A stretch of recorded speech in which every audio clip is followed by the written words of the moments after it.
Picture this. Your loved one has made you a meal. All things considered, it looks good. But you have just one question in mind, and that is, where's the meat?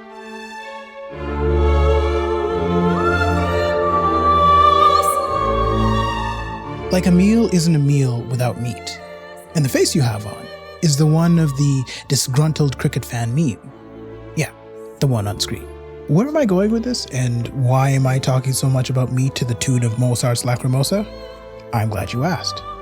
In pre-colonial African times, meat was one of the ways leaders ingratiated themselves to their people. I've talked about how meat has featured heavily in the beginnings of several Busoga states, namely Bugweri in episode 3. In the case of the states of Busiki and Busambira of Busoga, their founder Nemwe is remembered as being a meat giver. In Busiki, he was given the title Kisiki, which literally refers to the burning logs upon which he would roast meat with the help of his wife Saba. It was said that he would sleep by this furnace, and it was probably where some of the groups that eventually followed him found him. I'm imagining a group of people stumbling upon a scent of decadent meat. They sniff and follow the scent until it led them to Nemwe. Okay, what is it about meat that made others willing to follow him for it? Could they not hunt it for themselves? To answer this question, first, we already know meat tastes good, of course, duh. But two, we must take a look at the types of people who wanted this meat. Well, the people Nemwe came in contact with were called the Bakene. The Bakene were a collection of water nomad clans who operated on the Mpologoma River. In his book, Historical Tradition of Busoga, historian David Cohen writes that the Bakene fled life on the land for a safer one on the river. Free from the politics and war that often followed, they made their living fishing while floating on papyrus islands and canoes. The fish they caught the most being the Namukene fish, which I think has been shortened now to Mukene. And in English, that would be called the Lake Victoria sardine. And if it is the same Mukene I'm thinking of, it was served to us in boarding school. Eish! They used to put them in the beans, and those were never spiced at all. They also had bean weevils in them, so you were getting a triple pack of protein. Let's just say that boarding school food wasn't the greatest. And in the case of the Bakene, hunting wasn't their forte. But you also have to take a look at the landscape they were floating by. Since they were water nomads, they were never in one place for very long. So even though they would stop from time to time and would even cultivate the land, I imagine that these lands remained somewhat strange to them, never straying too far from the coast. Cohen mentions that the northern Busoga landscape was one that was a difficult wilderness, one that could only be survived by a skilled hunter. We are talking about a land that didn't have many mass settlements, just dots of groups across the map. So if you wanted to make your way from, let's say, west or east, there were so many dangers you were likely to come across. Take your pick of any wild animal. Hyenas, lions, leopards, elephants, snakes. It was not going to be good for you, my friend. And if you did decide to make that journey, how long till you met another settlement of humans? Most importantly, would they be nice to you? You can see how being on the water was more attractive to them. You could float far and move quickly away from danger. So when these groups met people like Akaire, Okali, Unyi, Ngamani, Nemwe, who would move across the land, cutting down any wild animals that got in their way, and provided free meat, food, and beer, no wonder they garnered so much prestige and power. And little by little, Nemwe amassed followers. In exchange for this meat, some of these groups offered their women to him in marriage, a custom that forever bonded them to him.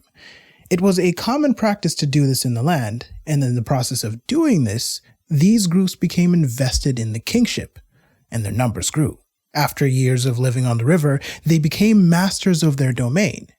They were skilled at navigating the waters, and so they established ports along the river, which they controlled. It also probably meant that they were good at building canoes and rafts, so if one wanted to cross from one end to another, who are you gonna call? The Bakene. That doesn't quite rhyme, but let's just go with it.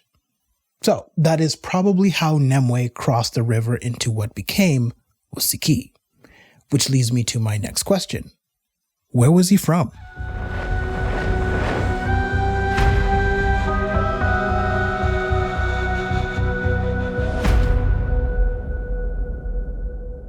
to Lubogo, Nemwe came from Mount Elgon traveling with Mukama and Ochwa.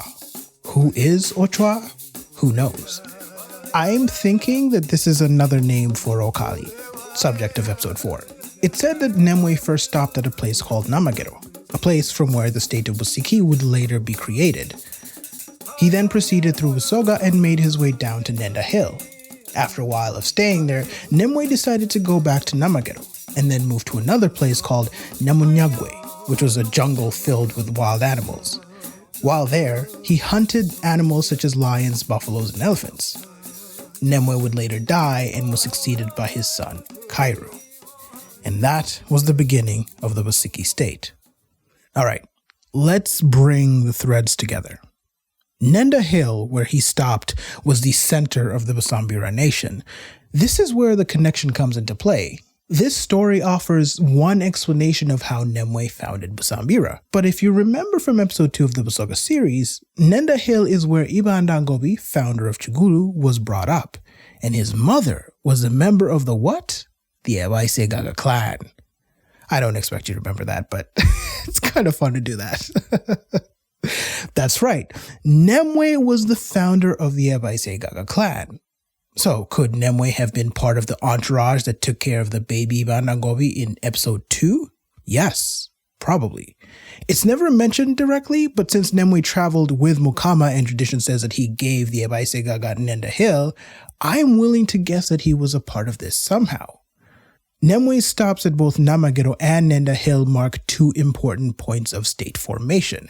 Namagero is where Busiki began to grow from, and Nenda Hill is where Busambira state was formed, both being led by the AbaiseIgaga clan. Now, I had initially assumed that the AbaiseIgaga were of Luo origin. After all, most northern states of Busoga were formed by Luo migrations. But in this case, not so.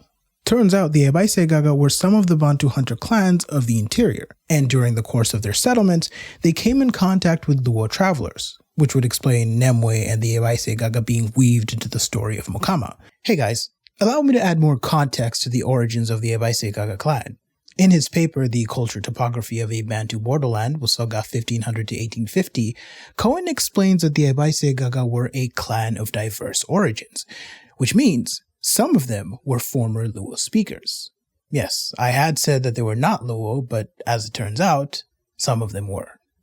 Okay, back to the video.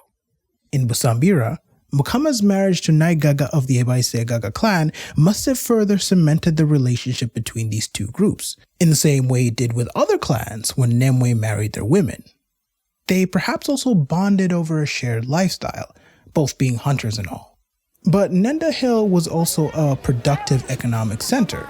In his paper, The Political Transformation of Northern Busoga, Cohen mentions how the traveling Luo groups picked places that were already economically thriving. Nenda Hill being one of the places that overlooked the Lake Victoria region that was a significant economic hub. Perhaps this is how Nemwe was able to provide food for his people. He's remembered as being a free giver of meat, food, and beer. And he would have also traded with the Luo hunters, who probably would have been happy for the change in diet. But as much as Nemwe was a generous ruler, it's said that he also gave people spoiled meat. This is according to Zakayo Ntende. Apparently, the people would say, "Tulidakuriye gagu," meaning that we are going to eat spoiled food. And that is apparently how Nemwe might have gotten his name, Igaga. Hence, AbaiseIgaga translates to those of the forefather Igaga, who is also Nemwe. You know, my money was on it having to do with something about being rich, but apparently not. I thought that because the word rich is Mugaga, which is rich in Uganda, so it doesn't really make sense. And in Busoga, the word for it would be Omugaiga. So I guess it doesn't really work, but I don't know. I thought it probably had something to do with that. Anyways, there is no agreement on the origin of Nemwe. This is probably due in part to the AbaiseIgaga clan being spread throughout Busoga. In the last episode, I said that the AbaiseIgaga were found not only in Busiki and Busambira, but also in Bulamoji at Izinga Island. It's interesting to read from various people how they believe they're connected or not connected. For example, in the last episode, one of the people who invited Ngamani of Bulamoji was a man called Nantamu. Nantamu, who lived on Izinga Island. I think I said before it was a hill. That was wrong, by the way. It's an island. Okay? That Nantamu was apparently Nemwe's brother, and that he had left Busiki to establish himself on that island. You see the connection there? But on top of that, Nemwe has this whole mystique thing going for him. Like, if I had to compare him to all the founders of Busiki, he would be number 2, with Mukama and Chintu both taking the number 1 spot. Sure, some stories from Busiki claim he came from Mount Elgon, but then you ask someone like Mocheku, who was the heir to the Kisambira throne in 1966, and he said that Nemwe originated from that hill. That hill referring to Nenda Hill. Who gave birth to him? Who knows? He came from that hill. And then Lloyd Fallers recorded, when he was doing his research on Busambira State, that Igaga was created on Nenda Hill. Ask the Busiki again, and what do they say? Nemwe descended from heaven, and God placed him on a large stone. That stone became their Nkuni, their ancestral spirit. Do you see what I mean? There's an air of mystery and religiosity when talking about his origins, similar to Mukama, Chintu, Igulu, and Namiya, just to name a few other leaders of Busoga states. So now I'm wondering, was the Kisiki, which means ruler of Busiki, or Kisambira, which means ruler of Busambira, partly a religious leader? I'll say that again. Was the Kisiki or Kisambira partly a religious leader? In the same way that others like Igulu and Naminya were. In the same way that Ndolidide and Samba argued the Batrezi leaders of Bunyoro were as well, wielding a combination of both political and ritual authority. What do you think? If someone knows, answer in the comments. So, I recently went to Namagero in Uganda in May, the site where Nemwe is said to have landed from heaven. At this place is a footprint which they believe belongs to their founder. See that indentation in the rock? That's it right there. That's the mark his foot made when he dropped from heaven. For those of you who are listening, if you get a chance, check out the YouTube video for that picture. Now, this rock Namagero is believed to be the home of their Nkuni, their ancestor spirit, also called Namagero. Namagero, which means miracle. For it was said that a lot of miracles happened at this place. And when I arrived, there were simsim plants and rice seeds spread out on the rock. It turns out that that was an offering to the spirit Namagero by the local residents in the area.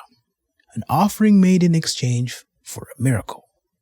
Apart from the footprint, the place had another set of indents where the founder is believed to have knelt down and stuck his spear in the rock, which, if the story is true, then it would have to be a pretty amazing miracle for the founder to have performed these feats. Because what sort of human makes an indent in a rock when he lands from heaven like a superhero? Or kneels? Also, what sort of person is strong enough to stick a spear in a rock? The only one that can do that is one from above, from heaven.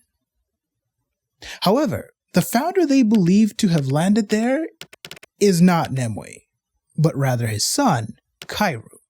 Actually, when I asked about Nemwe, they had never even heard of him.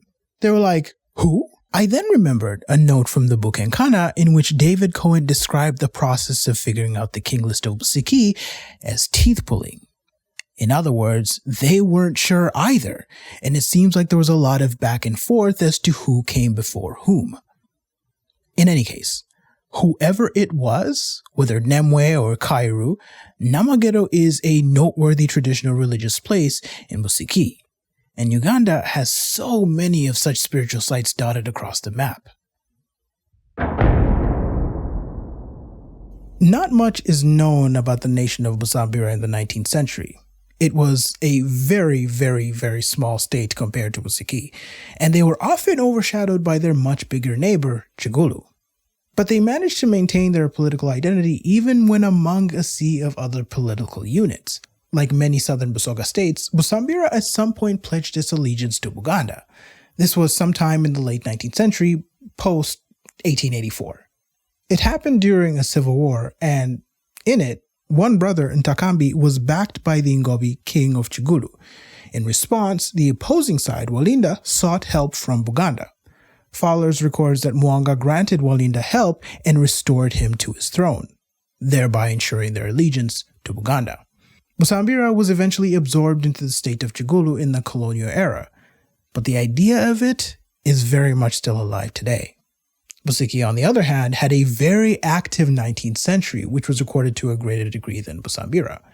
Fitzsimmons tells us that Busiki had a very strong leadership in the first half of the 19th century. No civil wars were recorded, or at least none that I could find. And as far as their foreign policy, Busiki did well to establish themselves as the kind that you don't mess with. One of their rulers, Muida, from sometime in the early 19th century, was known as a brave warrior. This dude fought wars with multiple states, Bugweri, Chiguru, Bukoli, Bukono, Bulamoji, which, if you look at the map, those are all the countries that surrounded them then, with the exception of Bukedi. That is interesting. Here's why. According to Yairo Mugabe, Prime Minister of the AbaiseIgaga clan in 1966, which is a clan that was part of Busiki, the Bakedi were their friends. In fact, he went further by saying that the Bakedi were their in-laws. They would come to visit their friends, they married women from Busiki, and they traded with them. This is the same Bakedi which I mentioned attacked Bukono and also attacked Bulamoji. Their friendship with Busiki would explain why the others were pillaged and they were not. Hey, it helps to have friends. And in the process of Busiki engaging in these conflicts, Kisiki, King Muinda, increased the size of his country. They went even beyond their land borders. On the east side of the country, they are bordered by the Mpologoma River, which, if you follow the river north, eventually pours into Lake Choga. And on these two water systems, Busiki made their name known. They launched their navies onto the Mpologoma River and Lake Choga. Lake Choga eventually came to be known as Kisiki's Lake, which is really saying something because Lake Choga is way out of their bounds. And so Fitzsimmons suggested that Busiki may have been Busoga's most powerful state militarily in the first half of the 1800s. This military might was aimed mostly at Bukono, the country to the north of them. Much of Bukono's land was seized in these clashes. And by the 20th century, when Cohen interviewed Stanley Nabongo, the Kisiki, then in 1966, he claimed that the Bukono were his people. He also claimed that it was Kisiki who gave the Nkono, ruler of Bukono, his land and his authority. Which I think this represents the overconfidence that the Kisiki had gained, probably gained from the repeated plunderings of Bukono, because that's just not true from the evidence we have. We know Bukono had their own authority. Now, a strong leader like Muinda also passed on his values to his children. One of them, Nabongo, became king after him. Two of them, Kalange and Munyampiti, were said to be fearless. Kalange in particular being the one who was sent to the most ferocious battlefields. And it was Kalange who was sent to deal with Bukoli when they decided to be sneaky and attack when they were battling Bukono. Listen to episode 5 for that story. The boy did not disappoint. Kalange marched all the way from the battlefield in the north to the south, where he drove back the Bakoli. He became a hero in the eyes of his people. And it was because of acts like those that Muinda not only gave his son land, but gave him a chimasa. Chimasa is a musical instrument in Busiki, but it's not just a musical device. It's also a royal item that symbolized independence. So in other words, when the people spoke to Kalange, he wasn't just a regular prince. He was one who had the same power and authority as his father, the king. Muinda would offer the same to his other son, Munyampiti, and tasked him with guarding the border in the northwest with Bulamoji. Do you smell that? Doesn't that smell like trouble?